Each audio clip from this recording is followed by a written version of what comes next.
Vamos lá então, pessoal. Que prazer continuarmos todos juntos aqui na programação super bacana que a gente preparou para vocês do nosso Movimento Inova. Antes da gente ir seguindo, então, com a nossa programação, eu quero relembrar os professores de ensino fundamental e de ensino médio que hoje nós não teremos a TPC. Combinado? Uma outra coisinha, pessoal, nas redes sociais, hashtag Movimento Inova, vamos botar lá, vamos fazer bombar a nossa hashtag. E agora eu quero convidar vocês a bater um papo com duas pessoas super especiais. A Luciana Squarcialup, da Fundação Telefônica Vivo, e o Leonardo Villacorta, do Code.org. Vai ser um bate-papo à distância, internacional, e quem vai mediar esta conversa é a nossa querida professora Fabi, do Centro de Mídias, para quem eu passo a bola agora. E aí, gente, falei que eu estaria com vocês no Movimento Inova e estou aqui. É um prazer estar sempre com vocês aqui. Lembrando que essas oficinas, eu quero ver se todo mundo está assistindo para as nossas próximas aulas de tech. Então, vou estar aqui observando o chat, né, trazendo essa mediação para vocês hoje chiquérrimos, internacionais, tá? Que a gente não é pouca coisa, a gente é chique. E não esqueçam da hashtag, principalmente, marquem a gente lá no Instagram, bombem a hashtag no Instagram e é nóis. Então, eu vou passar a palavra aqui, tanto para o Leonardo quanto para a Luciana, que é um prazer estar recebendo eles aqui. À distância? Sim, mas estamos recebendo. Obrigada, Fabi, que alegria estar aqui com vocês. Nossa, estou sem palavras. A gente juntou o lançamento da campanha da Hora do Código 2020 no Brasil com essa participação do Movimento Inova. Para a gente é uma alegria enorme estar aqui, ainda mais com o Léo, né? Já vou apresentar ele já para vocês. E eu estava esses dias pesquisando um pouco para essa nossa conversa e eu fui atrás de algumas vagas, né? Tentar entender como que está esse mercado de vagas no Brasil para estagiários, para primeiras vagas, né? Jovens que estão entrando nesse mercado de trabalho. E aí eu me deparei com habilidades, competências, pré-requisitos, às vezes exigências, às vezes desejáveis, de resolução de problemas, de lógica matemática, de análise de dados, né? E análise de contexto.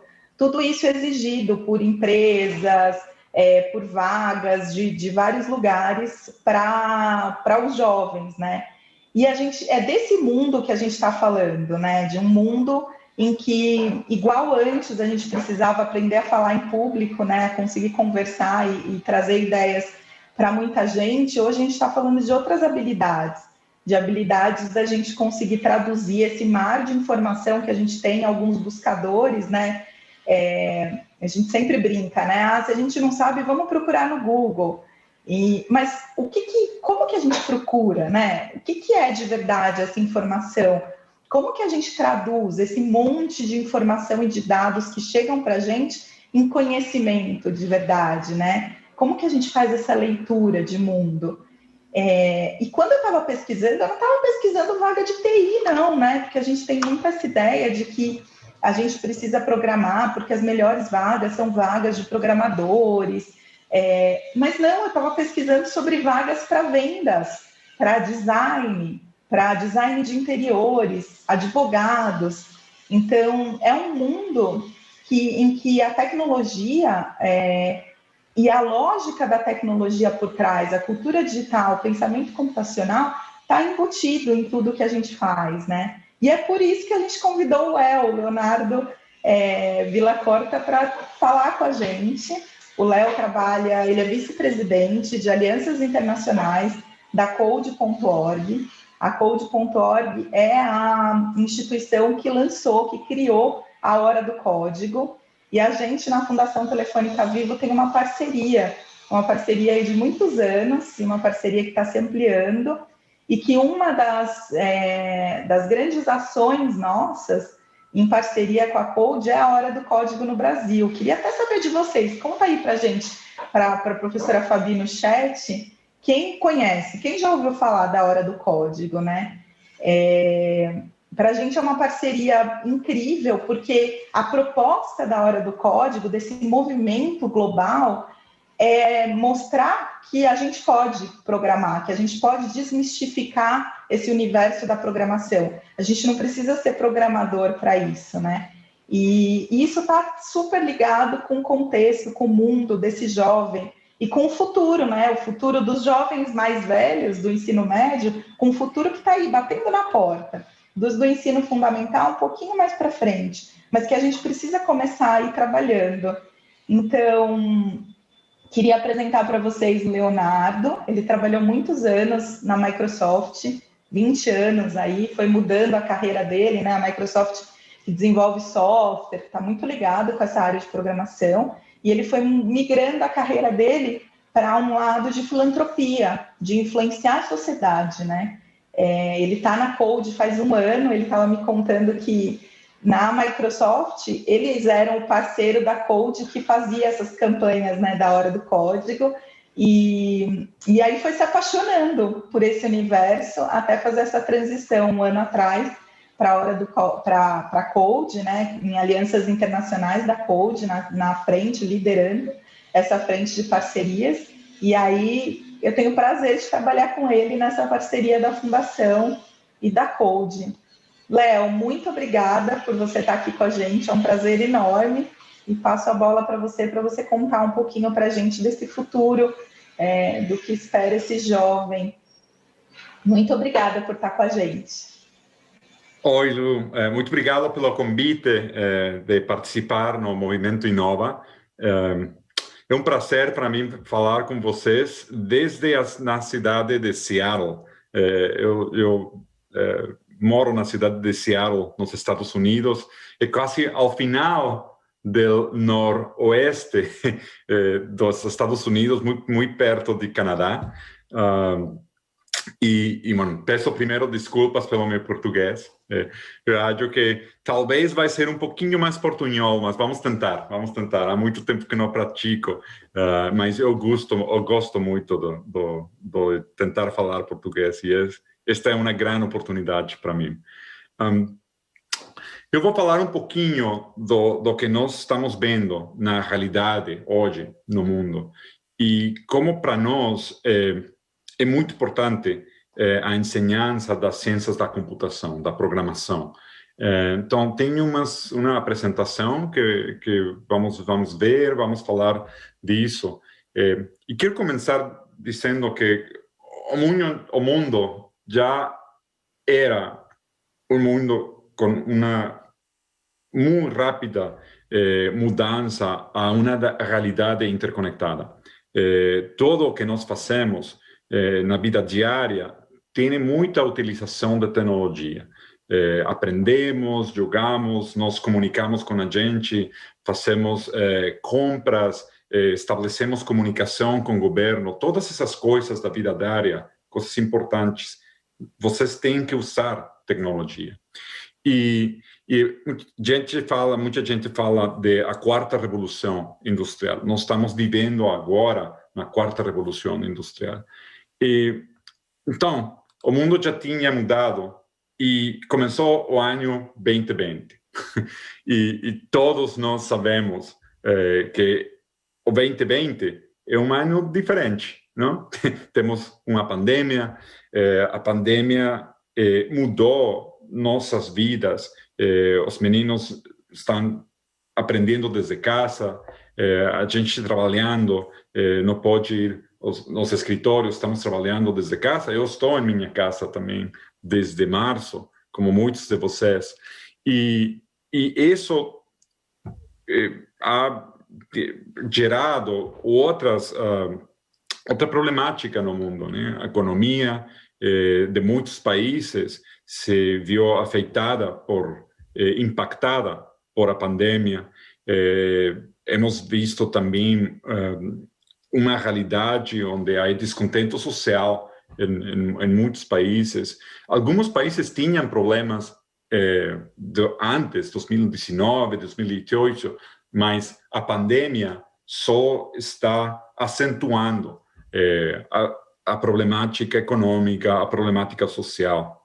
E para nós que estamos pensando na educação, É muito importante também ver que os cierres escolares ou a pandemia teve um impacto maior no mundo da educação. Em algum momento, no março e abril, mais de 90% dos estudantes do mundo não podiam ir à escola. Escolas estavam fechadas. Ao princípio foi muito difícil, não? A educação não seguiu automaticamente. Muitos sistemas educativos tiveram que pensar como iam fazer a educação à distância. Não todos os sistemas educativos estavam preparados para isso. E isso causou uma interrupção maior do aprendizagem no mundo. Agora a gente está voltando à escola. Acho que, segundo a Unesco, 30% das escolas ainda estão fechadas no mundo. E os meninos estão aprendendo através de seus computadores.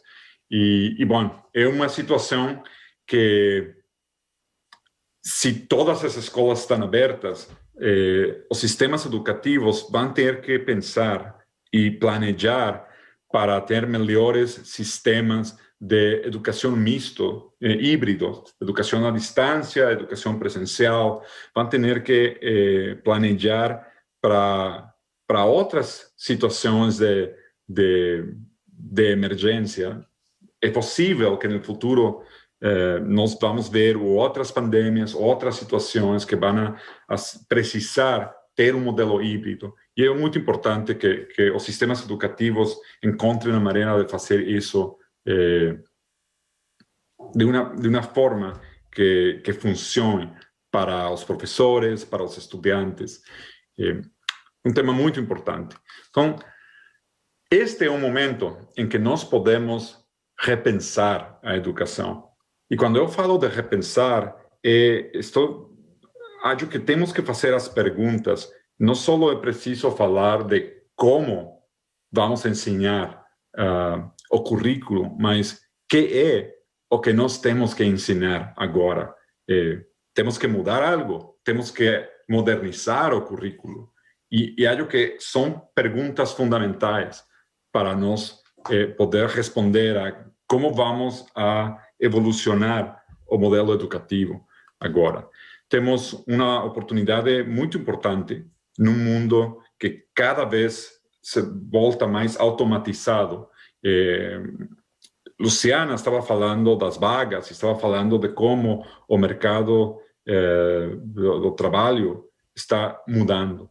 E o tema de equidade é muito importante. Quem dos estudantes e da gente que já está começando a trabalhar está preparado com as habilidades necessárias, habilidades que o mercado precisa.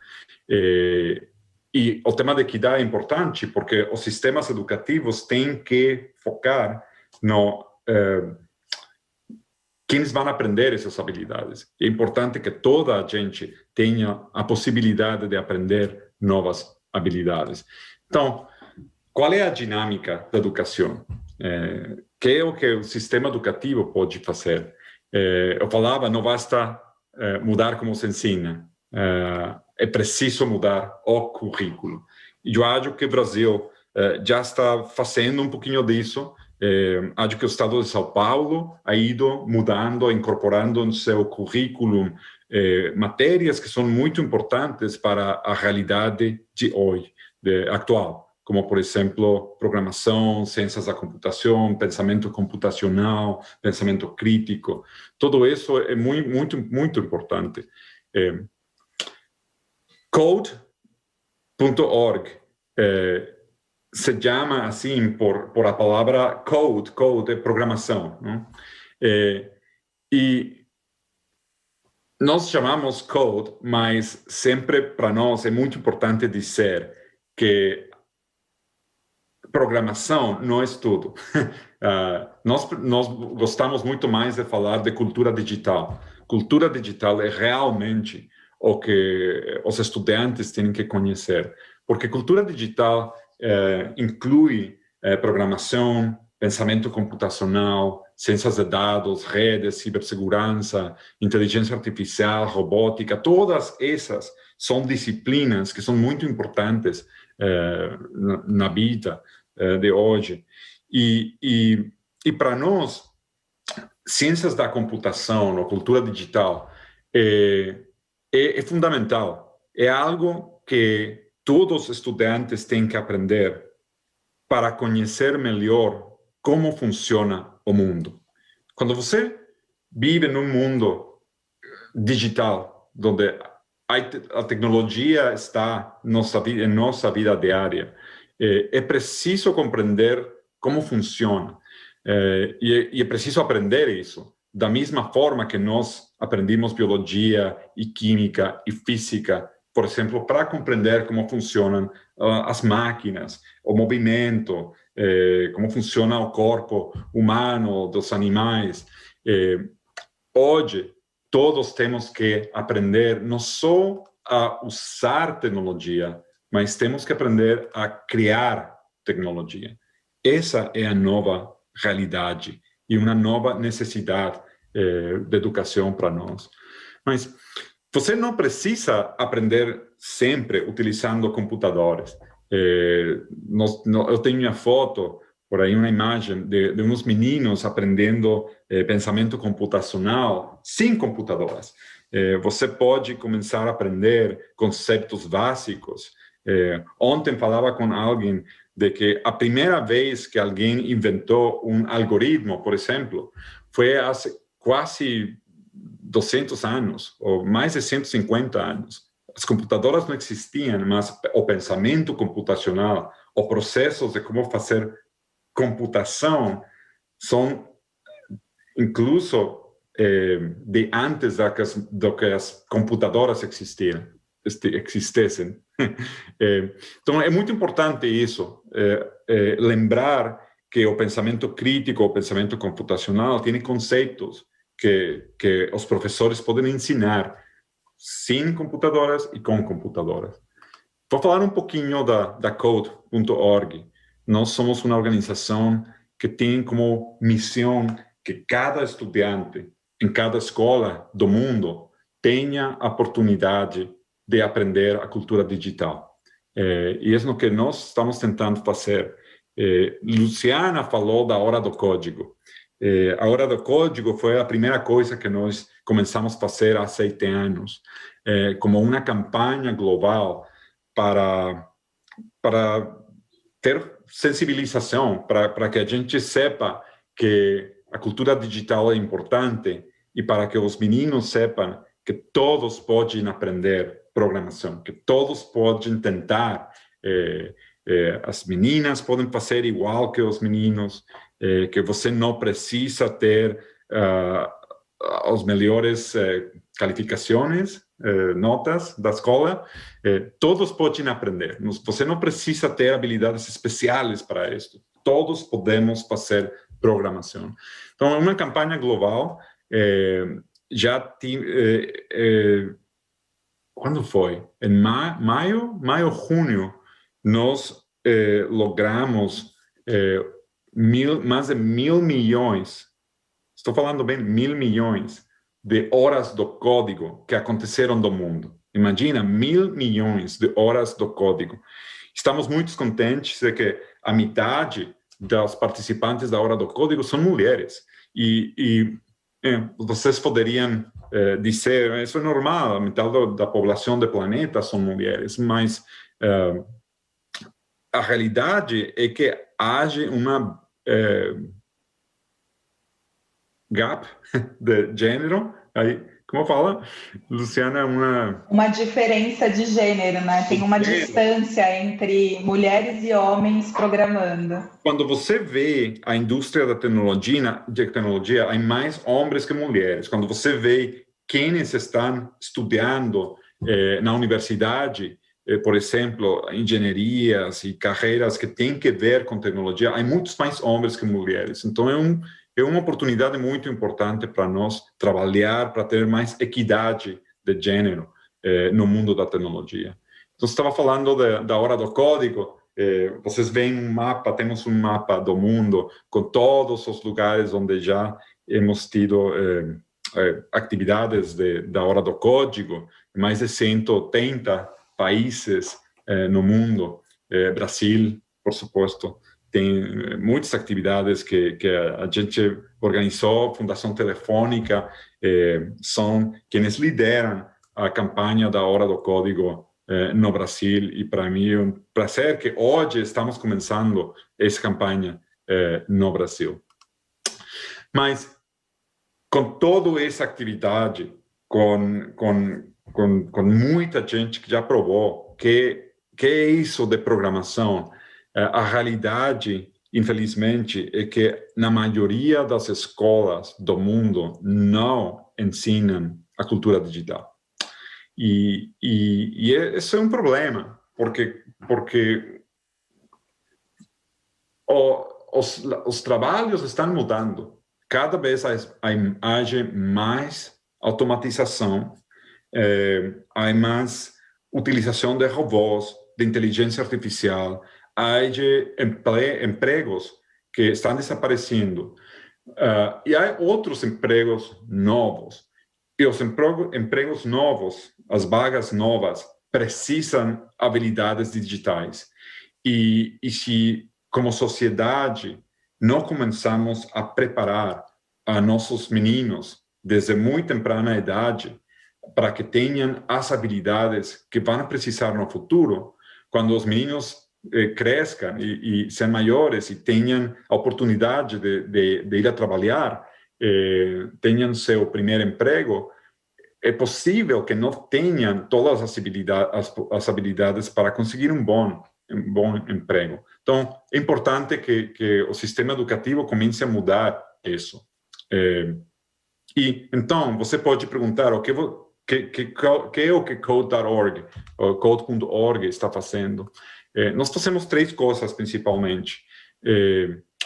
Geramos currículo escolar. Hemos criado uma plataforma com leções, com currículo. Temos mais de 400 horas que os professores podem ensinar em todos os níveis da escola, desde pré-escolar ou kindergarten, desde primeiro grado, até que alguém termina sua educação primária e secundária. Então, fazemos isso e trabalhamos muito com professores para preparar eles para poder ensinar cultura digital. Segundo que nós temos é uma plataforma, um sistema de tecnologia onde criamos leções ou currículo que utiliza como ferramenta nossa plataforma Code.org, onde você tem muitas ferramentas. A gente fala de gamificação, não sei como fala em português. Gamificação, a gente usa do mesmo jeito, gamificação. É a mesma coisa. Onde os meninos aprendem, mas eles acham que estão jogando, que estão brincando, não? Que fosse uma brincadeira. E como um jogo de vídeo, por exemplo. Eles começam a aprender como um sistema muito fácil, com bloques, e conforme vão avançando e vão aprendendo mais, então começam a escrever código, como o código normal que a gente conhece, por exemplo, JavaScript, código um pouquinho mais complicado. E isso eles fazem em secundária, educação secundária. Então, nós trabalhamos com sistemas educativos, com gente de governos. Vocês podem ver na tela fotografias de alguns líderes de governo que han participado na Hora do Código. Bom, para nós, o mais importante é mudar os sistemas educativos, que os países comecem a ensinar cultura digital.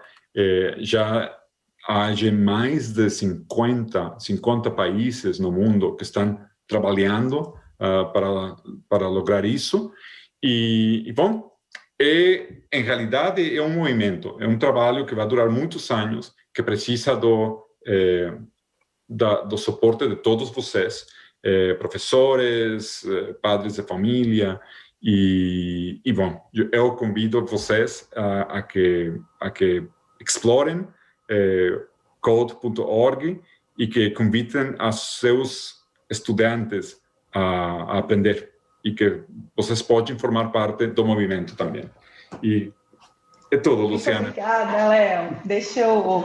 Gente, para vocês saberem mais da Hora do Código, vocês podem entrar na página do Programa E. Então, programae.com.br/Hora do Código, com hífen entre as palavras. Hora, hífen do, hífen código. Léo, muito legal o que você estava trazendo. Eu estava aqui lembrando, né? Nesse final de semana passado, eu estava conversando com a minha mãe, e aí ela estava me contando que a máquina de lavar roupa dela quebrou e que ela ia ter que comprar outra porque não tinha mais conserto.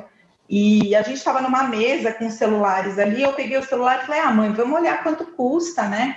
E aí minha mãe pegou também, e aí ela vira para mim e falou assim, nossa, Lu, olha, meu Instagram estava aberto e veio aqui uma propaganda de máquina de lavar. Olha só que coincidência. E aí eu estava conversando com a minha mãe, né? Falei, mãe, não é coincidência, né? Você está com o celular aqui, o celular tem microfone, já tem um monte de software que pega esses sons ambientes e que traduz o que está sendo falado e aí transforma em algoritmos de propaganda, né? Um negócio. E aí eu fiquei muito pensando, né? É um mundo tão complexo, ao mesmo tempo que é o que você falava, né? Diz respeito a tanta criticidade, ter conhecimento disso, saber que o seu celular tem, né, microfones, o mesmo microfone que você usa para falar com uma pessoa numa chamada, também pode ser usado para te ouvir, né? E aí o papel do professor é um papel muito desafiador nesse contexto, porque é um contexto de muitas tecnologias novas, de muitas mudanças, né, o tempo todo. E esse professor é quem guia, né, essa criança, esse jovem nessa jornada. E a coach tem muita experiência nesse trabalho com o professor, né, em como facilitar essa aprendizagem, esse processo. Queria que você contasse um pouquinho para a gente dessa perspectiva. É muito importante.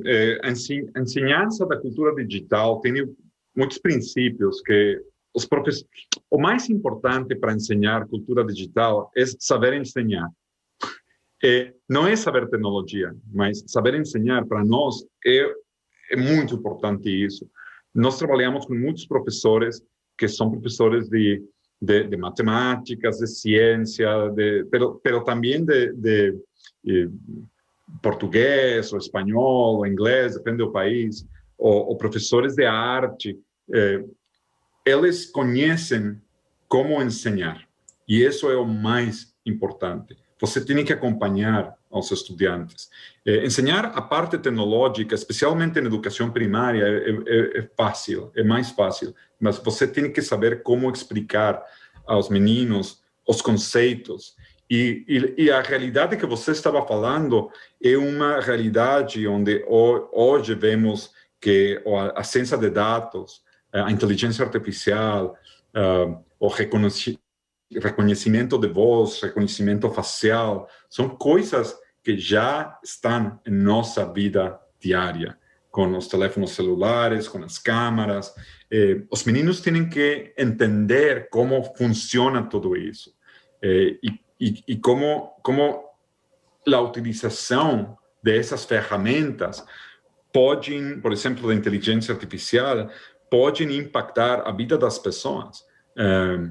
Quando falamos da inteligência artificial, você pode imaginar um mundo onde uma instituição bancária, um banco, por exemplo, pode utilizar inteligência artificial para analisar as aplicações de préstamos financeiros. E então, você tem uma computadora analisando toda a sua informação para decidir se você, Lu, pode ter um préstamo ou não. Se a gente treinou o modelo de inteligência artificial de uma maneira correta, então você vai ter uma resposta que é possível, que é o que um humano poderia haver feito. Mas se a gente não treinou o modelo de inteligência artificial com com todas as considerações, com muita informação, o análise talvez vai devolver uma resposta para você que não é uma resposta justa. A gente em inglês fala como isso, bias, que é quando a inteligência artificial tem suficiente data para poder fazer uma análise completo e poder ter respostas que são justas. Então, ética, por exemplo, é um tema muito importante. Muito obrigada, Léo. Fabi, me conta, tem pergunta para a gente por aí?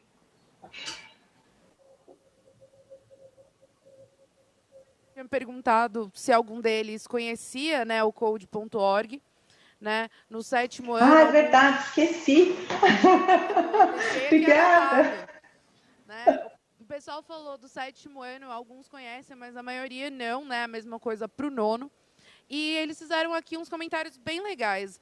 Principalmente alguns professores falaram que o português do Leonardo está sucesso, que eles estão adorando, que está maravilhoso o português. Se vier para cá, só sucesso. Muito obrigado. E aí eles comentaram, né? O Manuel ele falou que o mercado online, né, está sendo hoje um dos maiores meios para se ganhar dinheiro dentro, né, da pandemia.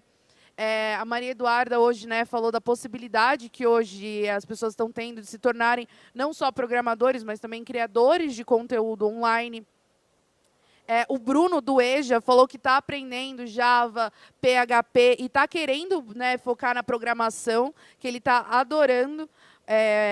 E a Giovana, né, do que vocês tinham falado, a Giovana do 9º ano, ela falou, né, que somos espionados o tempo todo pela tecnologia. É isso, obrigada, Fabi. E acho que ter essa consciência, né, ter esse trabalho, como o Léo trouxe, é uma parte tão importante que os professores dominam e que abrem boas discussões, né, para a gente seguir. Então, tem um caminho incrível pela frente. E, Léo, eu queria aproveitar esses minutinhos que sobram para te fazer uma última pergunta ligada a essa campanha, né? A campanha da Hora do Código. Conta um pouquinho para a gente como que essa campanha, a gente codar um pouquinho, né? A gente brincar com essas possibilidades de forma mais simples, pode ajudar os jovens a dar os primeiros passos, a destravar, né? Para talvez fazer que nem esse aluno que disse que começou a programar e está adorando. E aí sim, talvez seguir uma carreira de programação. Ou só aprimorar os conhecimentos ligados a toda essa visão de mundo, essa ampliação de visão de mundo, para desenvolver habilidades que vão ser necessárias em várias colocações no mercado de trabalho, né? E talvez até, só completando, como que a gente trabalha também com os pequenininhos, né? A gente focou no futuro, mas os primeiros, né? O ensino pequenininhos, não tão pequenininhos, mas o ensino fundamental também tem um espaço de construção, né? Que tem a ver com a hora do código. Então, como que a gente dá como que o jovem, as crianças dão esse primeiro passo com a campanha? O primeiro passo é só ir na code.org e provar. Temos muitas atividades em português, que para meninos de 4 anos, para jovens de 15, 16 anos.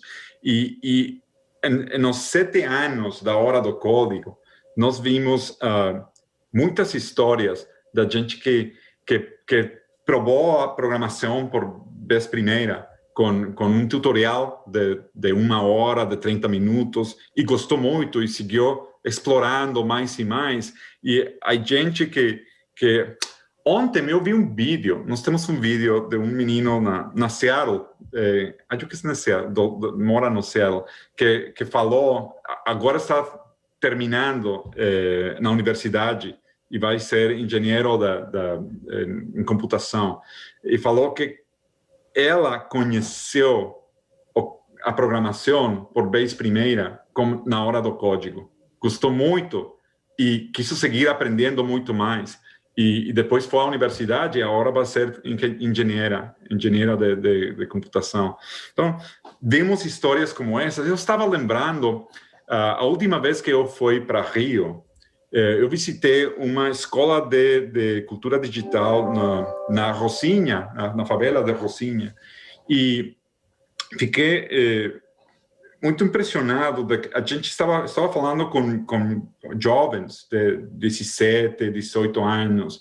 Eles estavam falando para mim que aprenderam programação. E eu comecei a perguntar para eles, você o que quer fazer? O que quer dedicar-se você? E ninguém falou, eu vou ser coder, ou vou ser engenheiro. Todos eles falaram, eu quero ser jornalista, mas eu quero fazer uma app para poder dar notícias, por exemplo, ou matérias. Outra pessoa falou para mim, a mim me gusta a moda, a indústria da moda, da fashion, e ela estava tentando fazer uma aplicação, uma app para seu telefone, para poder fazer coisas da moda, por exemplo. Então, esse é um grande exemplo de que a tecnologia e aprender a criar tecnologia não significa que você precisa isso só para trabalhar na indústria da tecnologia ou só se você vai ser programador. Na realidade, é que cada dia mais as habilidades tecnológicas você vai precisar habilidades tecnológicas em qualquer emprego, em qualquer indústria. E isso vai ser ainda maior em 10, 15, 20 anos. Então, é por isso que a cultura digital é muito importante. Léo, eu queria te agradecer muito por você estar aqui com a gente, conversando. Gente, acho que tem um caminho aí, né? Acho que um pouco da nossa intenção, da nossa conversa, é dar próximos passos, né? A gente, às vezes, ouve boas palestras, boas conversas e fica pensando, nossa, eu queria tanto saber mais sobre isso, eu queria tanto começar, e é como o Léo falou, né? Vamos começar. A gente não é à toa que a gente decidiu lançar essa campanha hoje, né? Então, code.org é um espaço para vocês entrarem, tem bastante coisa em inglês, mas já tem muita coisa em português. A Fundação trabalha, cocria, junto com a Code, muitos dos conteúdos que, inclusive, oferece para os professores. Pelo Programa E, vocês conseguem entrar numa página totalmente em português, se o idioma ainda for uma questão, né? Então, vou repetir aqui, acho que a gente não colocou no slide, mas programae.org.br/hora-código, sem acento. programae.org.br/hora-código, para vocês entrarem, vai ter exercício, atividades. A gente deve falar disso mais ao longo dessa programação em outras entradas nossas. Estamos à disposição e sintam a gente como parceiros, né? Essa é a missão da Fundação Telefônica, né? Apoiar nesses processos de aprendizagem, de educação e trabalhar junto com as secretarias para otimizar e para construir junto esses conteúdos, essas formações e tudo isso, e também da Code, né, de espalhar, né, eu acho tão lindo esse slogan de vocês, todo aluno em todas as escolas do mundo precisam ter o direito de poder programar, né, não sei se é exatamente isso, mas é essa a mensagem, e é isso, né, todo mundo no mundo precisa poder programar, conhecer código e entender como o mundo funciona, para se posicionar e para fazer melhores escolhas. Muito obrigada, Léo. Foi um prazer imenso estar com você. Obrigada, Movimento Inova, Secretaria, por essa oportunidade. Léo, não sei se você quer dar uma palavra, mas eu encerro por aqui. Muito obrigado e até a próxima. Gente, obrigada, gente. Até a próxima. Obrigada, Fabi. Imagina, é um prazer ter vocês aqui. Continue acompanhando a programação do Inova, né? E lembrando, tecnologia hoje é algo essencial para a nossa vida. Até a próxima.